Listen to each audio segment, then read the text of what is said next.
Well,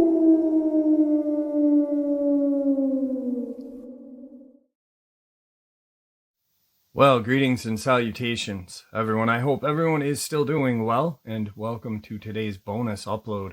An absolutely horrifying experience. Before we jump into it, a couple links. As many of you know, I rely on Patreon, PayPal, channel membership, and the merch to help the channel to continue to grow and go. Links to Patreon, PayPal, and channel membership is in the description below. Merch displayed directly under the video. Also, Dogman Frightening Encounters, Volume 1 through 3, the audiobook versions. They were written and researched by Tom Lyons, narrated and produced by me, Jeff Nadolny. Those audiobooks are available on Audible, Amazon, and iTunes, links to which are also in the description as well. And finally, last but definitely not least, if you'd really like to help support the channel to continue to grow and go, simply subscribe. It does not cost a cent.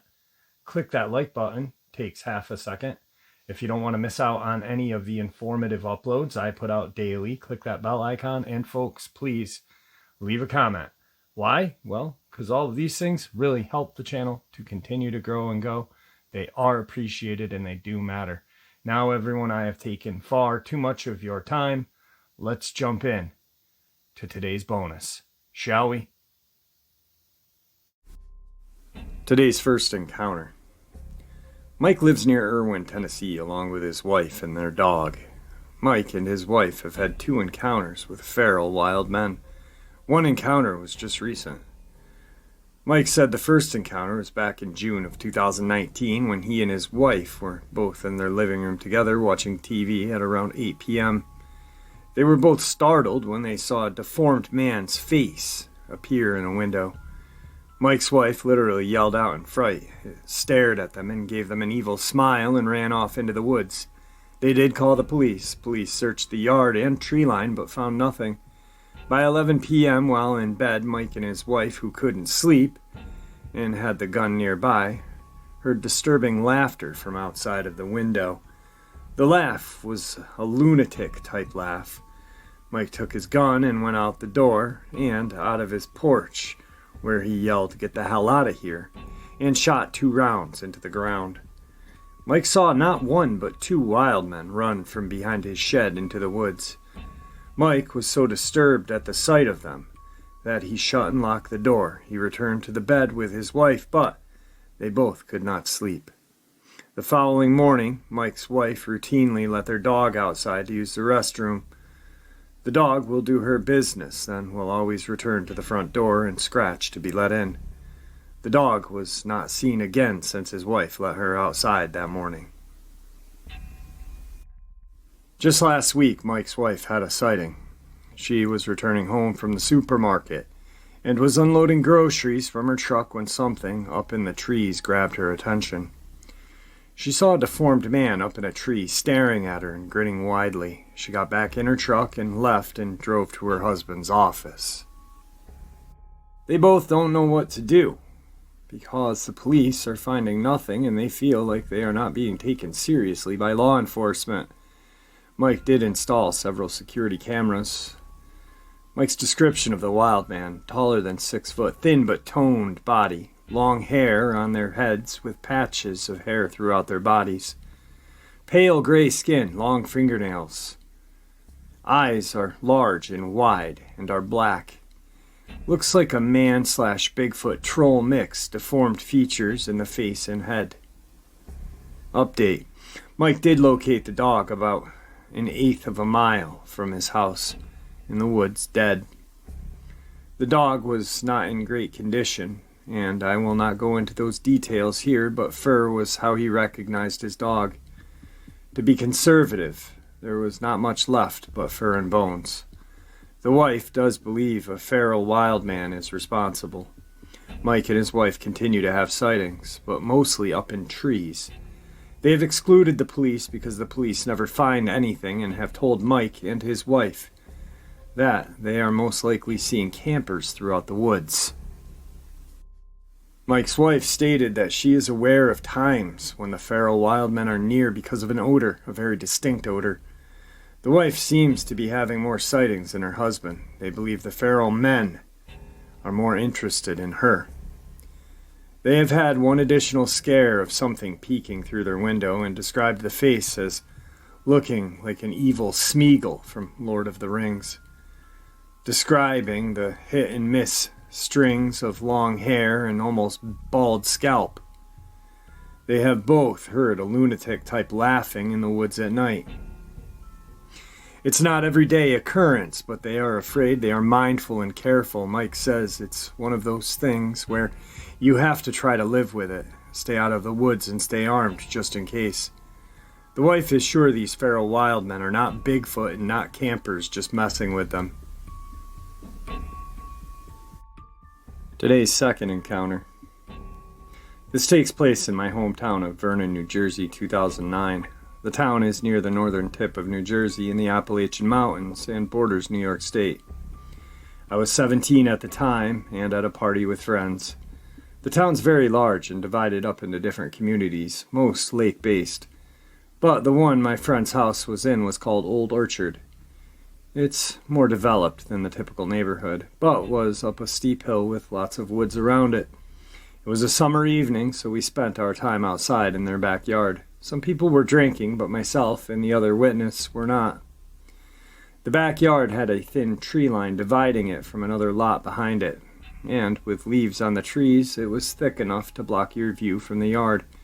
Well, after dark, I went through the tree line and into the next lot with someone. We walked a few steps through the trees, and we sat down with our backs to the tree line facing the lot, which was a large upward sloping hill with a single tree in the center, maybe 100 yards from us. The lot was bordered on the right by a road with a street light that partially illuminated the area, and to the left there were similar tree lines bordering other properties. After sitting and talking for a while, we both fell quiet when we heard something. It was just for a moment, but it sounded like sniffing, like the sound of a dog makes, with its nose to the ground searching for something. I was facing the tree line bordering my friend's property. We could clearly hear everyone in the yard carrying on only feet away. The sniffing sound did not continue. I glanced around behind me into the lot and saw nothing. We continued to talk. To preface the rest of the story, I want to note that northern New Jersey has a large black bear population, and in my town it is very common to see them in your yard, crossing the road, or even have them break into your home in search of food. Combine that with being someone who spent a lot of time outside and in the woods, I know what a bear looks like, and how it moves and sounds. And I know what other large predators are in the area, and what I saw was none of these things. So some time passes, long enough to forget about the phantom sniffing, and then I hear it again. And the other person does as well. It's the same nose to the ground, sniffing out prey type sound, and it's loud and seemingly coming from all around us.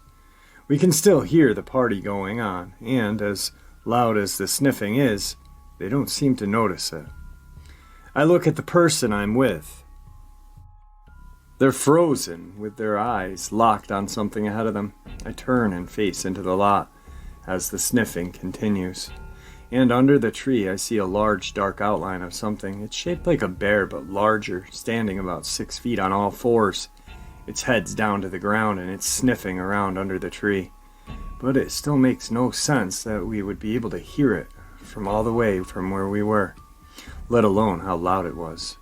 Then it moves forward, and that's when I am certain it's not an animal I am familiar with, because it puts its 2 front legs out first, and then its back legs shuffle forward in one motion like a rabbit or a kangaroo. I didn't watch for very long, but enough to see it keep shuffling forward like that for a few more times. The whole time its head is to the ground, sniffing as loud as it's breathing in our ears. Again, it was only bright enough to see the silhouette, but it appeared to have fur. I had a strong feeling that it could feel me looking at it, and if I kept watching it, it would notice me. And I did not want that to happen. The person and I locked eyes, grabbed each other's hands, and bolted back to the yard. No one else noticed. Most were too drunk to even know we were gone. It was late, and I convinced some people to go inside to the living room and sleep. Other people stayed out in the yards in the tent, but no one mentioned anything weird the next morning. We didn't tell anyone what had happened during the party, and the reason the other witness is someone and not my friend is because they were really just an acquaintance I met and was trying to hook up with. I never saw them again. I don't even know their last name. I want to contact them and ask them about it.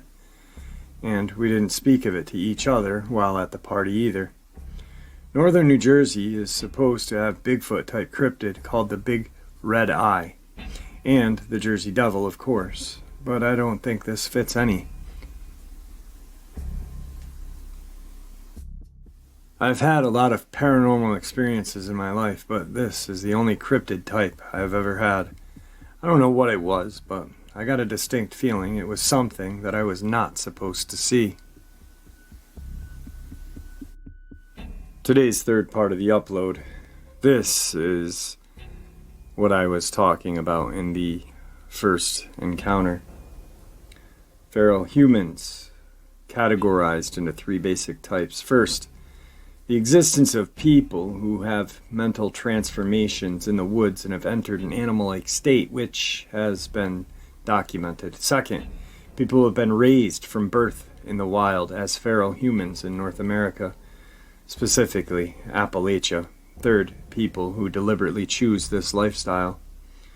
Further, we are convinced that a certain percentage of these so-called Bigfoot sightings are actually these feral humans, or persons in near feral state. The Mays Lick area had an albino Bigfoot flap in the 1980s, which could be a human being living in the wild. October 7th, 1980, Mays Lick, Kentucky, Mason County. Charles Fulton and his family were watching television when they heard a loud noise on the front porch. Fulton said he heard his son's pet rooster disturbed. When he peered out the front door, he saw a white, hairy creature with pink eyes that must have weighed 400 pounds and was about 7 feet tall. The creature was holding the rooster by its neck and then threw it against the side of the house. It then proceeded around back of the house into a vacant lot. Fulton claimed to have grabbed his .22 pistol and followed the intruder, fired at the creature twice as it ran out of sight. Fulton believes that the lights coming from his porch and living room may have frightened the creature, and that is why it seemed to go on a rampage. Fulton said that this white hair was real long, much like a horse's mane. He also stated that the creature was man-like, except the eyes were like that of an animal. November 5th, 1980, Mason County, Kentucky, west of Maysville on US 68. Mr. Noble Clay, an Alabama truck driver, was hauling steel west on US Route 68.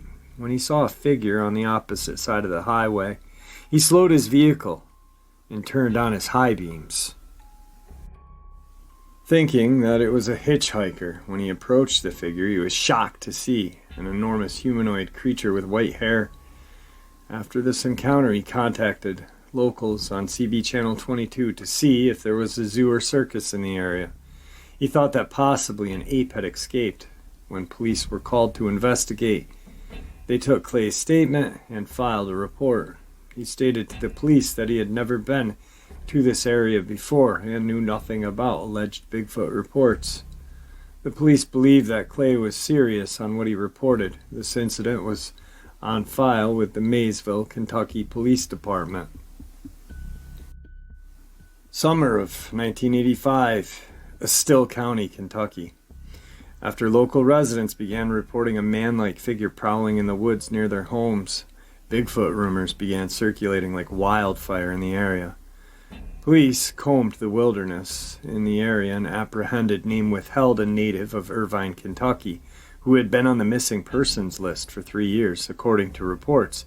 He was naked but covered with mud and foliage to the extent that vines and moss and lichen were actually growing in his hair and on his body.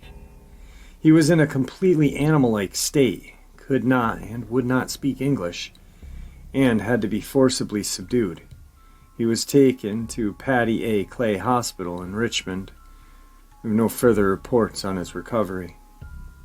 The spring of 1990, Red River Gorge near Slade, Kentucky in Powell County. An author encountered a face-to-face in the wilderness near Cloud Splitter Rock. An adult 30s Caucasian male walking in the woods naked but covered with mud, leaves, and vines, which were matted into his hair and beard as well, giving him an almost absurd swamp thing appearance. He walked with a hunched, ape-like gait. He spotted moments after I spotted him, and we stared at each other for what seemed like an eternity. Finally, he turned and fled. His eyes seemed to show some intelligence, but he was still extremely animal-like and seemingly unable to speak. I made no effort to follow him. The similarities between this case and the ones above are striking.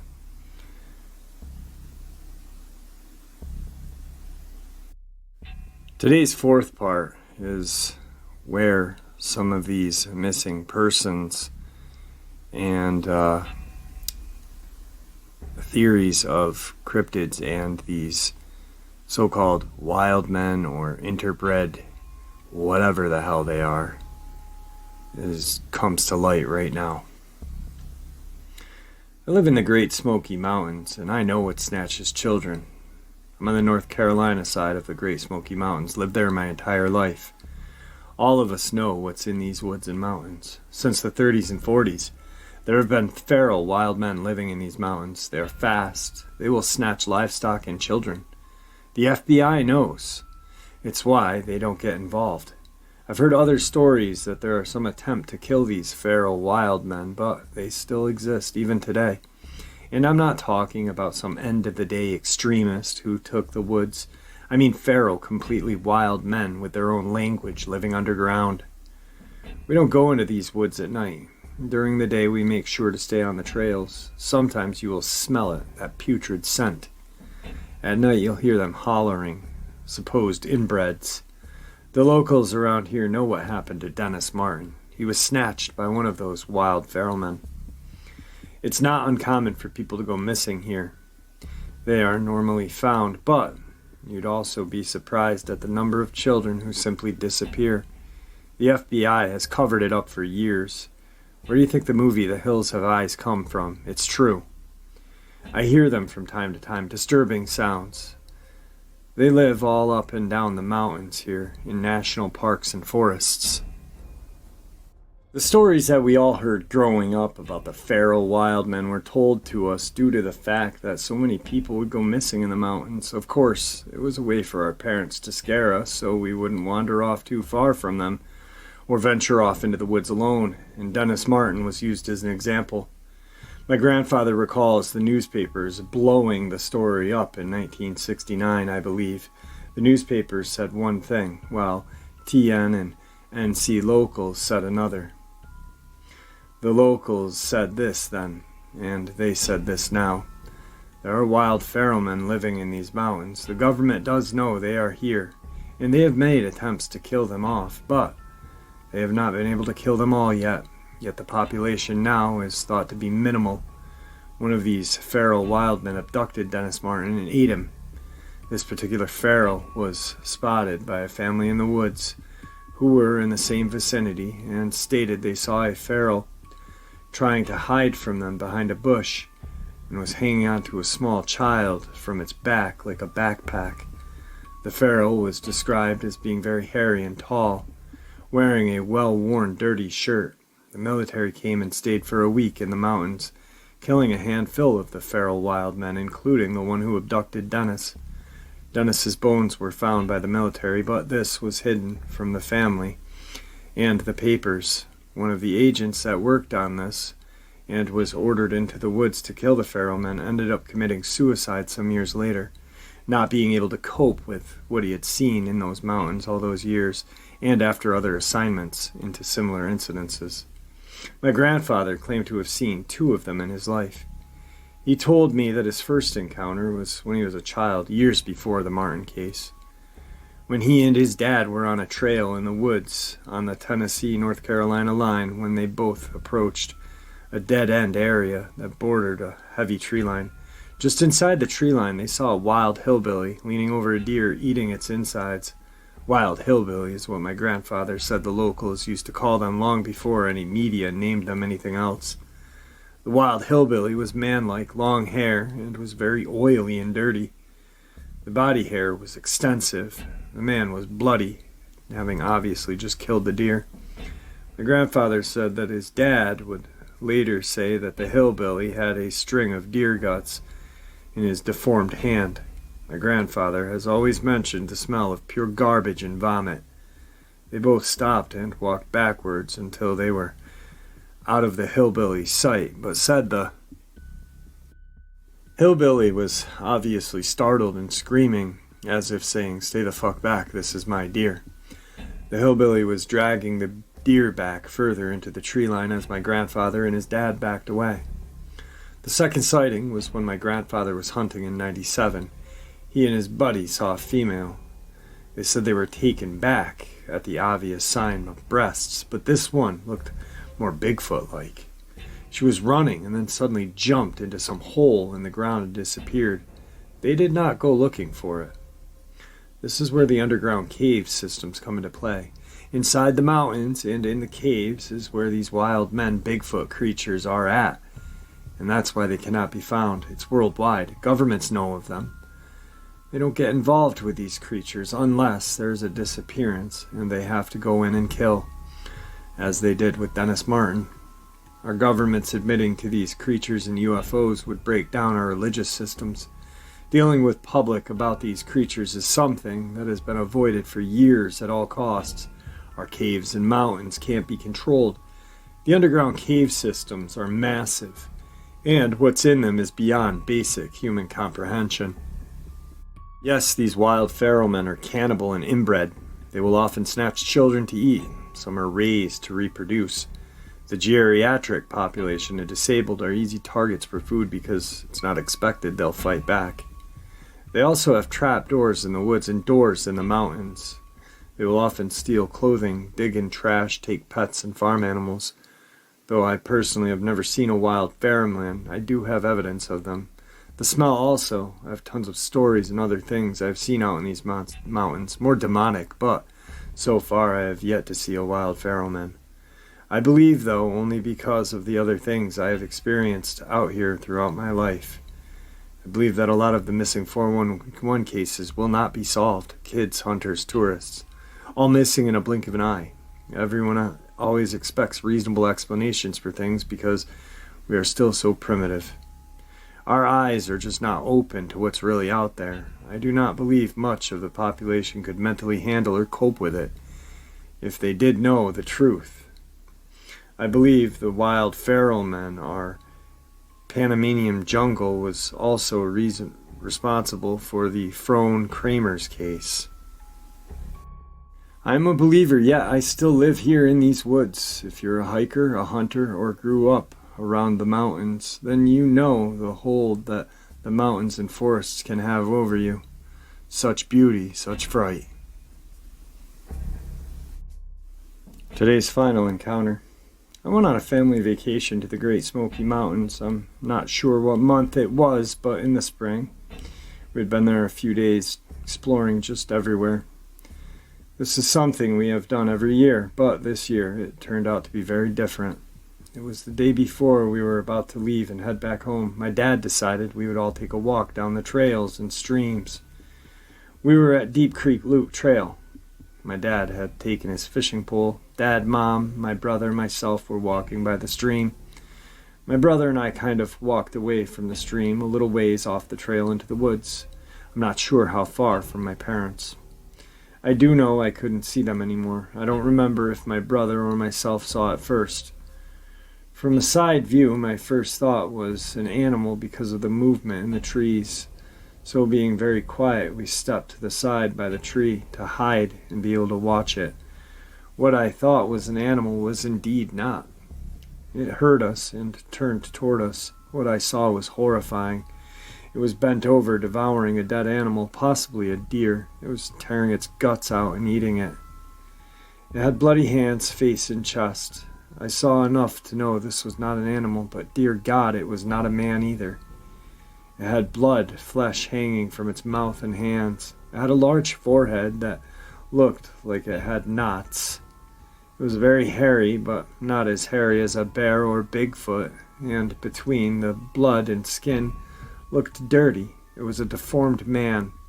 We were so scared my brother took off, running first, then I followed. I turned just for a second to see if it was coming after us. As I was turning to run also, it took off running the other way. It didn't stand totally straight up, but I could tell it was a male. By what I saw, it was at least 6 feet tall, may have been even taller. Since he didn't stand straight, it was hard to tell. He was pretty thick, but still very skinny and deformed. What got me was how it looked like a human man and a creature mix. I could also smell an odor that was like flesh and garbage. We ran back to my parents and told them. My dad at first thought we might have been trying to pull a prank on him. He played along and walked back to where he had come from. A minute later, he came back and said, "We have to go now." His face was pale, like he had lost all his color. We went to a ranger and told him everything. He said he was going to call another ranger, and they would look into it. They thanked us as we drove off. That was our last visit there. I had nightmares for a while, but never spoke of it to anyone. I still don't know what we saw, but this was a man that was mixed with a monster. Well, there you have it, folks. I hope you all enjoyed this bonus as much as I enjoyed sharing it with you. I'd like to thank you all for supporting the channel. It is, after all, your support that keeps this channel growing and going, and what gives folks like all of us a place and a chance to share our experiences and theories judgment-free. Just simply treat it with the respect that we all deserve. Thank you. Everyone, please stay safe, happy, healthy, and ever vigilant, keeping an eye on our children, pets, family, and friends. These creatures are real. They are out there and dangerous. Share this information with those you love and care about, and it may just help save their lives someday. Until next time, never stop asking questions, never stop searching for the truth, and God bless.